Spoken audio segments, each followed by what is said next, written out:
संगीतमय श्री शिव महापुराण कथा 5 सप्टेंबर 2023 ते 11 सप्टेंबर 2023 पर्यंत संपन्न। आयोजक राधिका ग्रुप किन्हीठा, पृथ्वी सिंग राजावते व परिवार तर्फे आयोजित। में गंगे जमुने सरस्वती सतगुरु का चंद्रमा कर्करा से सूर्य दक्षिण योम ग्रह गुण विशेषण विशिष्टायाम शुभ गुणो एकादश्याम तिथौ। अपना अपना नाम ले लीजिए, अपना अपना गोत्र ले लीजिए। कारण में सरमो तस्मै नमो विघ्न विनाशनाय। ये डाली की जरूरत नहीं है ना। श्वेतांग श्वेत वस्त्रम चित्कुसुम्भैः पूजितं श्वेतगन्धैः क्षीराब्धौ रत्नद्वीपैः सुरतगुमलैः रत्नसिंहासनस्थां दोर्भिपाशां कुशाब्जा भयवर्मंसं चन्द्रमौलिं ध्याये शान्तं मीशं गणपतिं मलं श्रीसमेतं प्रसन्नं। मैं पंडित जगदीश शर्मा शास्त्री भुसावल का रहने वाला हूँ, सेवानिवृत्त प्रिंसिपल हूँ। यहाँ पर इस मंडप में विगत 6 दिनों से श्री शिव महापुराण की कथा चल रही है।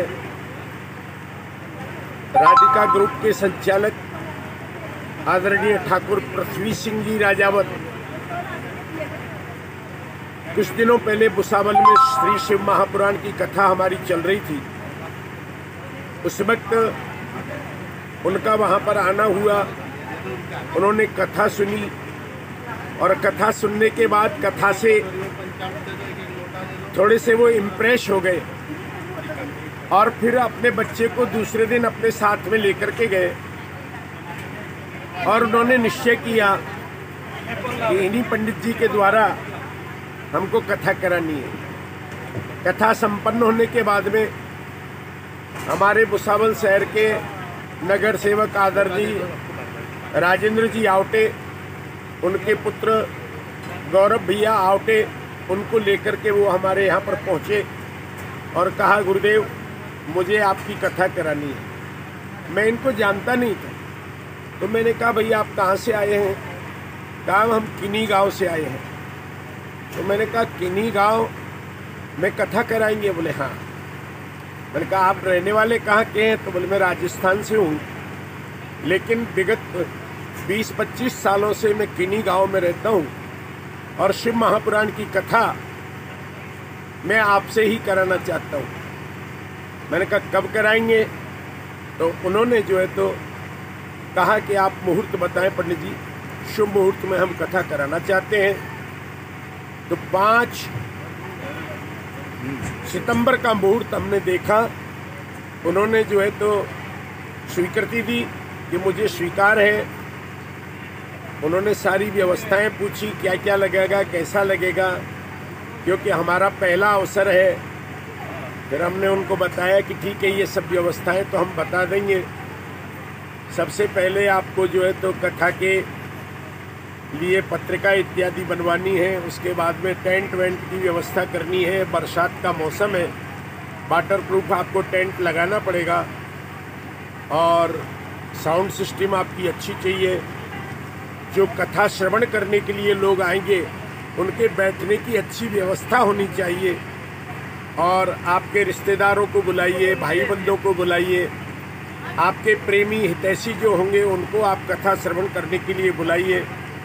उनको हमने ये भी बताया कि कथा श्रवण करने वाले लोगों को कैसा कैसा पालन करना है, तो उनको वो भी सब बताया। और विगत 5 दिन कथा हो चुकी है, आज कथा का 6वां दिन है।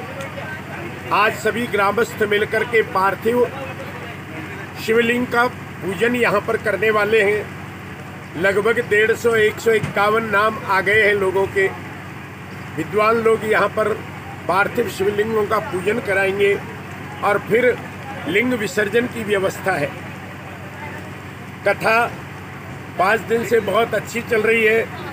ग्रामवासियों का बहुत अच्छा सहयोग इस कथा में मिल रहा है। सबसे बढ़िया माता और बहनें लगभग 700 से 1000 की संख्या में यहाँ पर प्रतिदिन उपस्थित हो रही हैं। विशाल मंडप है और इस मंडप में पिन ड्रॉप साइलेंट, बिल्कुल किसी प्रकार की आवाज़ न करते हुए, अनुशासन का पूर्ण पालन करते हुए यहाँ के जो श्रोतागण हैं उन्होंने हम सभी को प्रभावित किया है। बरसात भी आई, पानी ने थोड़ा सा व्यवधान भी किया, लेकिन माता और बहनें अपनी स्थान से हिली नहीं। गीले में बैठ करके, चटाई पर बैठ करके और उन्होंने कथा श्रवण की। आयोजक महोदय आदरणीय ठाकुर साहब पृथ्वी सिंह जी राजावत, इनको समझ में आया कि आज पानी के कारण मेरे यहाँ आई हुई माता बहनों को थोड़ी तकलीफ हुई। चटाई के नीचे से पानी बह रहा था और चटाई के ऊपर पानी दिखाई नहीं दे रहा था, तो दूसरे दिन उन्होंने 1000 कुर्सियों की व्यवस्था कराई और कुर्सियाँ बुलवाई और दूसरे दिन से सबकी बैठक व्यवस्था कुर्सियों पर कर दी गई। कथा के प्रसंग शिव महापुराण की तो अनंत कथा है। हरि अनंत, हरि कथा अनंता, उसका तो कोई पार नहीं पा सकता है। भगवान भवानी शंकर के चरित्र को कोई एक दिन में, 7 दिन में, 9 दिन में गा नहीं सकता, सुना नहीं सकता। चरित सिंधु गिरिजा रमण वेदन पावे पार। तुलसीदास जी महाराज ने लिखा है कि गिरिजा रमण का जो चरित्र है उसका वेद भी पार नहीं पा सकते। तो मैं एक तुच्छ बुद्धि का व्यक्ति, गोस्वामी तुलसीदास जी लिखते हैं कि मैं तुच्छ बुद्धि का व्यक्ति उनके चरित्र को कैसे गा सकता हूँ। भगवान तुलसीदास जी महाराज जो है इस चरित्र को गाने में अपने आप को असमर्थ बता रहे हैं, तो हम वक्ताओं की, कलयुग के जीवों की क्या जो है तो ये है विषाद कि भगवान के चरित्र को हम 7 दिन में गा दें। लेकिन 9 दिन की कथा ये थी, लेकिन किसी कारण बस हमने 7 दिन की कथा इसको रखी और सप्त दिवसीय कथा में खूब आनंद आया। भुसावल परिसर के लोग इस कथा को श्रवण करने के लिए पधारे। मैं नहीं समझता हूँ कि किन्हीं गांव का कोई भी व्यक्ति ऐसा होगा जो कथा में नहीं आ पाया। मुझे आयोजकों ने बताया कि महाराज यहाँ पर 2-4 घरों में कुछ सूतक हो गया, इसलिए 100-200 लोगों की उपस्थिति कम हो गई, क्योंकि गाँव में बड़े परिवार रहते हैं, हटला रहता है और एक व्यक्ति के यहाँ कुछ इस प्रकार की दुर्घटना हो जाए तो सैकड़ों व्यक्ति उससे वंचित रह जाते हैं। फिर भी मैं खूब अभिनंदन करता हूँ किन्हीं निवासियों का कि उन्होंने बड़े प्यार से, बड़े प्रेम से 5 दिन तक अनवरत अनुशासन में रह करके और कथा को श्रवण किया। 2 दिन का समय और है। आज जो है तो शिव पार्थिव लिंग का रुद्राभिषेक हो रहा है। शाम को 3 से 6 बजे तक कथा होगी और कल समापन दिवस होगा, कथा का विश्राम दिवस। इस विश्राम दिवस पर समय थोड़ा चेंज कर दिया गया है। दोपहर 12 से 3 कथा का समय रहेगा। तत्पश्चात 3 से 4 बजे तक या 4:30 बजे तक होम हवन हमारे विद्वान ब्राह्मणों के द्वारा हवन कराया जाएगा और उसके बाद 4:30 से लेकर के और रात 8 बजे तक भंडारे का पूरे संपूर्ण ग्रामवासियों के लिए और कथा के लिए जो श्रोतागण आए या जिसकी किस्मत में होगा उन सभी के लिए भंडारे का विशाल आयोजन किया गया है। इस विशाल आयोजन में कम से कम 3500 पब्लिक को भोजन की व्यवस्था ऐसा बांट करके चल रहे हैं। कथा के बीच में अनेक झांकियां प्रस्तुत हुई।